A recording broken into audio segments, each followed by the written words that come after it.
Halo sahabat Bones, apa kabar semuanya? Hari ini saya akan menghibur kegabutan brutal kalian yang suka ngacak-ngacak cadu. Lalu kasbon ke warung teh Pak, ame bisa udut jarcok sabatang tapi ngutang. Alangkah baiknya kalian cari tempat kugoleran termadep anu ngeunaheun bari kopdut teh gening. Oke sahabat Bones, tidak usah basa-basi seperti si dia, langsung saja kita lanjut ke filmnya. The Menu 2022 bisa mencengkam pengunjung restoran mewah yang mengejutkan. Diceritakan dengan kisah tentang sepasang kekasih laki-laki dan perempuan dan tanpa orang ketiga yang dinamakan pelakor, yaitu Margot dan Tyler, yang ingin berkunjung ke pulau terpencil demi untuk menyantap hidangan di Hawthorne, sebuah restoran terkenal dan dimiliki oleh seorang selebritis sekaligus chef, yaitu Julian Sloat. Margot dan Tyler tidak sendiri, mereka bersama-sama beberapa orang yang juga berpasangan dan memiliki latar belakang berbeda. Mulai dari seorang seniman, pengusaha, hingga petinggi dalam suatu perusahaan. Dan mereka semua memiliki tujuan yang sama, untuk menyantap hidangan menu dari Julian Sloat yang sangat terkenal. Setelah sampai di pulau, rombongan tersebut langsung mendapatkan sambutan oleh seorang wanita yang merupakan kapten restoran, yaitu Elsa. Saat Elsa membacakan deretan nama yang sudah ada dalam daftar kunjungan pada hari itu, nama Margot tidak ada, sehingga membuat Elsa kebingungan.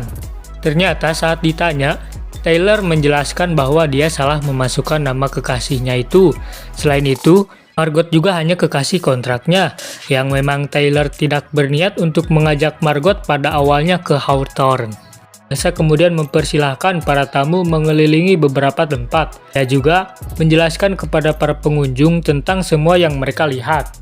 Singkat cerita, Margot dan Tyler serta rombongan lain diperlihatkan sedang bersiap-siap pada tempat duduknya masing-masing dan sedang menunggu hidangan yang akan diberikan kepada mereka. Di sini si Tyler sedikit mengkepo terhadap proses pembuatan makanan tersebut. Lalu mulai ke menu yang pertama. Menu yang pertama yaitu daging. Setelah menu siap dihidangkan, mereka pun menikmati makanan tersebut dengan santuy sambil mengcurhat tentang ripuhnya kehidupan perdepoan yang makin kesini makin rungkat. Pada awalnya, menu yang ada cukup menggelitik karena Tikoro dan masih wajar. Julian Sloat juga selalu ngabacot dulu setiap kali pergantian hidangan kepada pelanggan dengan sangat rinci serinci-rincinya. Hidangan selanjutnya yaitu roti tanpa roti. Tingkuma konsep nah eta hidangan roti tanpa roti. Engko roti tapi rotian cocok. Di sini banyak yang terheran-heran dengan makanan ini dan mereka pun mungkin memakluminya karena restoran mahal itu biasanya makanannya sedikit, menunya aneh dan harganya mahal. Tah eta nu matak kurang hoream ka restoran teh euy mahal, bro. Disebeuh kana beuteungna oge. Di sini saat pengunjung ingin meminta rotinya dengan berbagai cara, tetapi tetap saja tidak dapat rotinya, lalu pelayan ini berkata yang intinya, anjeun moal dahar nikmat seperti layakna manusia keur ngadahar gorengan haneut. Lalu di sini si Tyler tidak sengaja menjatuhkan gelas sampai pecah, karena sedikit guntreng dengan si Margot yang tidak mau makan. Lalu si Margot disuruh mencicipi makanannya oleh si chef, tetapi masih tidak mau juga. Di sini si chef galau dan bertingkah aneh. Lanjut menu yang ketiga, yaitu kenangan buruk di saat sedang bucin-bucinnya. Malah datang orang ketiga. Teketang heureuy, hanya kenangan saja sahabat Bones. Jadi menu kali ini adalah paha jande, paha ayam ala Meksiko. Dari menu ketiga ini mulai datang keanehan, karena berbagai rahasia pengunjung dan hal-hal penting tergambar di makanan ini sampai semua jadi masalah. Lanjut ke menu selanjutnya, menu yang keempat adalah menu kekacauan. Namun, saat masuk hidangan keempat, pengunjung mulai curiga dan ketakutan.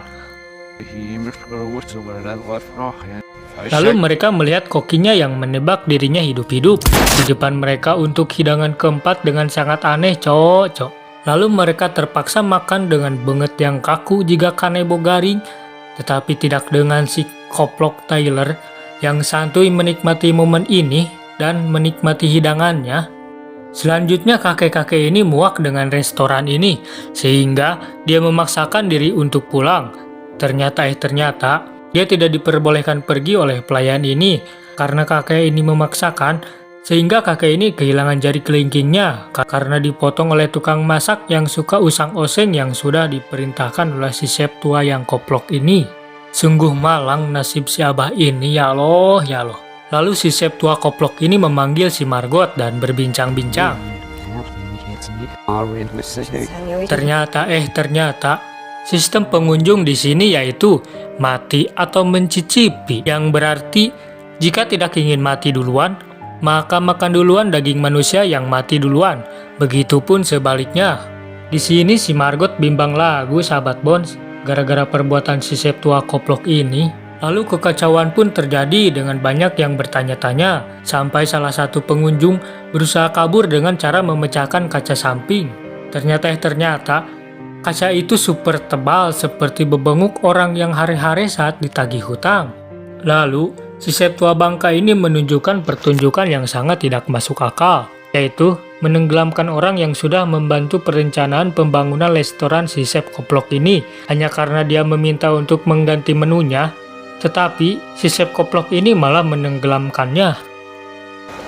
Selanjutnya, pengunjung diarahkan keluar oleh chef koplok ini untuk menghirup udara malam. Ternyata si chef koplok ini ditusuk pahanya menggunakan gunting kecil dengan sengaja karena sudah rencananya. Dan si chef ini menyuruh pelanggan lelaki untuk lari dari tempat ini.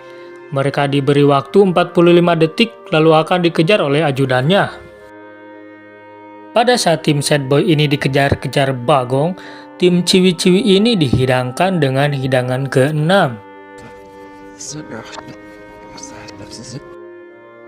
Tetapi, eta ku gerengsengna jelema, batur makabur lumpat, ieu mah ngadon murungkut we dina kandang hayam bari kapanggiheun, begog brewok we leubeut.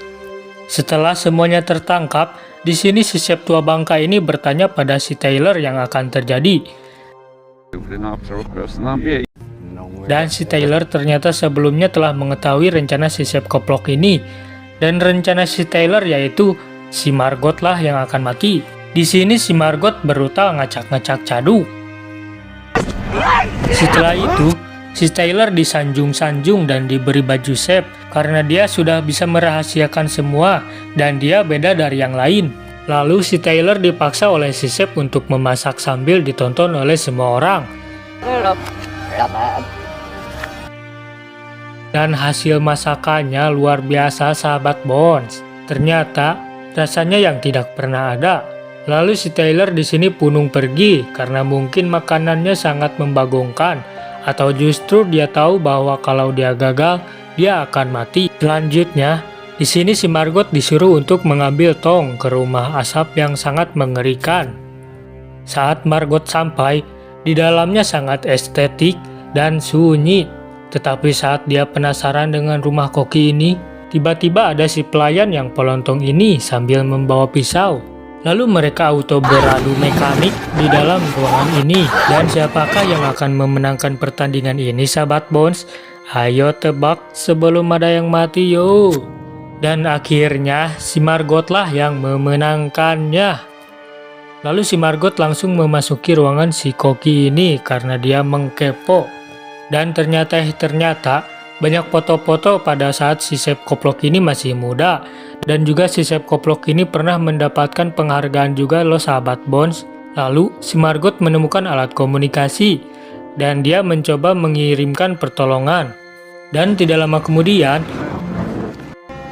datanglah petugas keamanan ke pulau tersebut. Dan si chef koplok ini bersama chef-chef koplok lainnya langsung berperilaku seperti orang si paling baik. Untung saja saat datang si petugas keamanan yang masuk ke dalam restoran itu mengagumi salah satu yang jadi korban. Lalu dia meminta tolong pada petugas itu saat petugas meminta tanda tangan dan ditulis "Tolong kami". Petugas ini menodongkan pistol pada si chef koplok ini, lalu dia menggeserkan posisi pistolnya. dan nyengir semua orang-orang koplok itu. Dan ternyata ini semua penipuan. Lalu di sini si Margot ceplas-ceplos terhadap semua makanan yang ada di sini sampai si Sep koplok ini kecewa.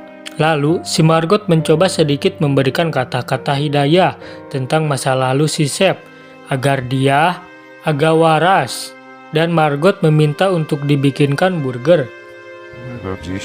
Lalu si Sep pun bersedia membuatnya dengan penuh cinta tanpa orang ketiga. Saat burger itu masuk ke mulut, rasanya anjik banget. Lalu si Margot meminta untuk take away makanannya dan membayar makan tersebut agar dia bisa pergi dari situ. Setelah si Margot selamat, di sini si Sep bengal ini kembali membuat hidangan terakhir, cenah sahabat Bones, dengan membuat sebuah hiasan yang estetot, dan cara hidangannya kali ini berbeda. Mereka dipasangkan marshmallow dan coklat pada tubuhnya.